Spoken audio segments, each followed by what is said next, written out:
Today, we will review Meta's 2023 second quarter earnings result. Mark Zuckerberg, CEO of Meta, started the conference call by citing strong engagement across apps. With over 3.8 billion users around the world using at least one of Meta's apps monthly.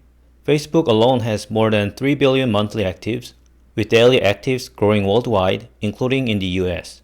Next, he details key business updates, and here we summarize them into 6 parts.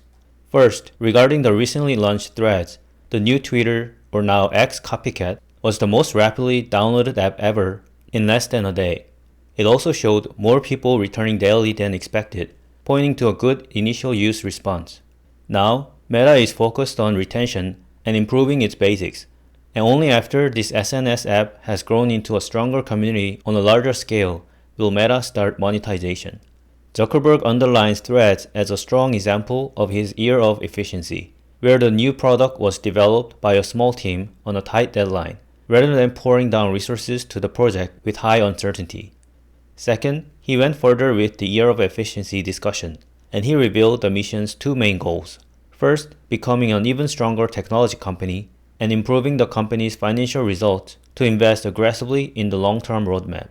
Now that Meta went through the major layoffs to achieve this first goal, the rest of 2023 will be about creating stability for employees, removing barriers that slow down, introducing new AI-powered tools, and so on.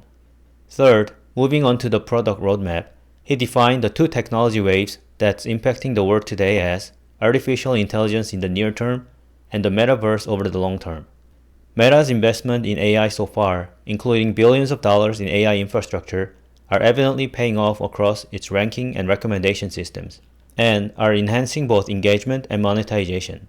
Here are 3 examples. First, AI recommended content from unfamiliar accounts is now the fastest growing category on Facebook feed. Since the introduction of these AI-driven recommendations, there has been a 7% increase in the overall time spent on the platform. This improves user experience as they can discover things that they might not have stumbled upon. Second, thanks to this AI-powered discovery engine, Reels daily plays exceeded 200 billion across Facebook and Instagram. Just to stress it again, that's 200 billion short videos played every single day, and it's up from 140 billion less than a year ago. Progress was also noticeable in Reels monetization, with the annual revenue run rate across Meta's applications now exceeding 10 billion, up from just 3 billion in the previous fall. Lastly, AI is driving results through automated ads products referred to as Meta Advantage. Nearly all advertisers utilize at least one of the company's AI-driven products. Next, he spoke about business messaging. It's another vital part of Meta's monetization strategy. Meta recently announced 200 million users of WhatsApp business app will now be able to create click-to-WhatsApp ads for Facebook and Instagram without requiring a Facebook account. This represents a significant breakthrough, especially in countries where WhatsApp is often the initial step for businesses to establish an online presence. And for paid messaging, it's still relatively nascent but shows a strong adoption. For example, the number of businesses employing Meta's paid messaging products has doubled in year-over-year, and user adoption is expected to grow further as the product expands into more countries through the remainder of the year. Fifth, beyond the recommendation and ranking systems across products, Meta is constructing leading foundational models to support a new generation of AI products. For example, Meta has partnered with Microsoft to open source Llama 2, the latest version of their large language model, to make it available both research and commercial uses. These new AI products will enhance everything the company does across both mobile apps and the metaverse, assisting users in creating words and the avatars and objects that inhabit them. In adoption to these AI investments, Meta remains fully committed to its long-term metaverse vision. These 2 major technologies have been progressing concurrently for many years now, and in many ways, they overlap and complement each other. Finally, regarding Reality Labs' launch of Quest 3, the new and improved mixed reality headset will be launched at the Connect conference on September 27th. Specifically, it will have better displays and resolution with a next-gen Qualcomm chipset that has twice the graphics performance.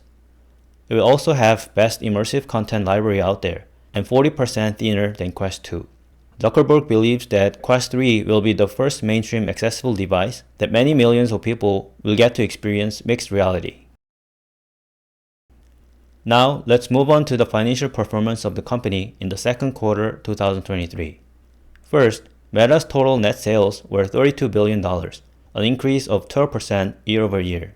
This was the first time Meta achieved double-digit growth since the fourth quarter of 2021, thanks to the strong performance in ad revenue. The revenue increase is observed in all geographical segments. Daily active people, or DAP, on the family of apps was 3.1 billion, an increase of 7% year-over-year. And Facebook's monthly active users were more than 3 billion, an increase of 3% year-over-year. Not only did the MAU increase, but Facebook's ARPU also rose in every region, with Europe reporting the highest growth of 15%. Meta's revenue can be broken down into two business segments, Family of Apps and Reality Labs. Within the Family of Apps, there are advertising and other revenues. First, the advertising revenue was $31.7 billion, up 12% year-over-year. Ad revenue growth was the highest in the rest of the world region by 16%, followed by Europe's 14%, North America's 11%, and Asia Pacific's 10% growth. Other revenue was $225 million, up just 3% year-over-year. Strong business messaging revenue growth from the WhatsApp business platform was partially offset by a decline in other items. For Reality Labs, revenue was $276 million, down 39% year-over-year. This decline was caused by lower Quest 2 VR headset sales.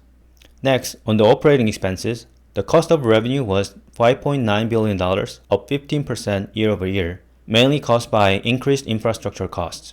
R&D expenditure was $9.4 billion, up 8%. Marketing and sales expense was $3.2 billion, down 12%, and Reality Labs expenses, which are not explicitly listed, were $4 billion, up 23% year-over-year. So overall, Meta's total operating expenses were $22.6 billion, up 10% in the second quarter. So combining all the revenue and costs, Meta's second quarter total operating income was $9.4 billion, up 12% year-over-year, which represents a 29% operating margin. And if we divide this by segments, the Family of Apps segment generated $13 billion in profit, which is up 18% year-over-year, but the Reality Labs lost $3.7 billion, which is 33% more loss compared to the same period a year ago. CapEx was $6.4 billion, down 18% year-over-year. But on a year-to-date basis, Meta spent about the same amount of CapEx as last year. Now, here are the 4 key takeaways from the Q&A session. First and foremost, Zuckerberg provided 3 basic categories of products or technologies that Meta is planning on building with generative AI. The first category involves generative AI-powered features. Examples include aiding advertisers in running ads without supplying much input, or if they have an image but it doesn't fit the format, AI will automatically adjust the image. These AI-powered features can be found across every app that the company has. Second category is focused on productivity and efficiency within the company. This includes everything from helping engineers write codes faster to helping people within the company to understand the overall knowledge base. The third category is related to AI agents. One way Meta's approach to AI differs from other big tech companies is that the company doesn't believe there will be one single super AI that people interact with. Instead, there will be a handful of AIs that each have narrow focus. And over time, every business may have an AI agent that people can message and interact with. This will undoubtedly take some time to build out, but Meta believes that this will improve many of the interactions that people have with businesses.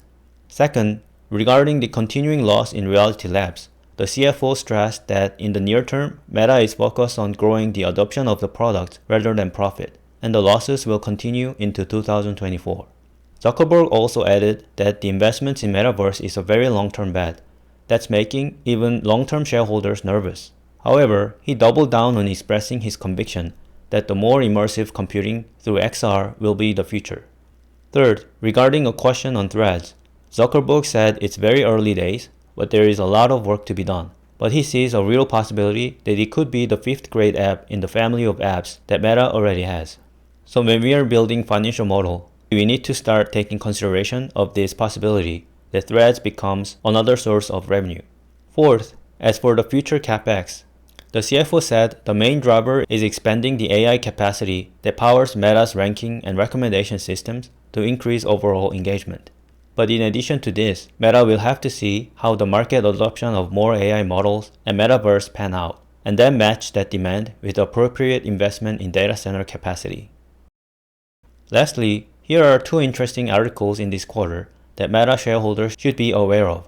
First, China's Alibaba Cloud will use Meta's Llama 2 AI language model to develop products. This makes Alibaba Cloud the first Chinese enterprise to allow its Chinese users to develop programs using Llama 2 amid US sanctions on Chinese companies' access to AI-related technologies. Since Meta's SNS platform like Instagram and Facebook are banned in China, this is quite interesting development. Meanwhile, Chinese companies are also developing their own AI models to compete with US tech companies, but they seem to be facing difficulty due to the US sanctions, especially related to high-quality GPUs. Second article discusses how Thread is challenging Twitter's dominance with TikTok-inspired strategy. Threads achieved rapid success with over 70 million registered users in just 2 days, making it 1/5 the size of Twitter already. Threads diverged from Twitter's focus on news and politics and instead emphasized communities and memes.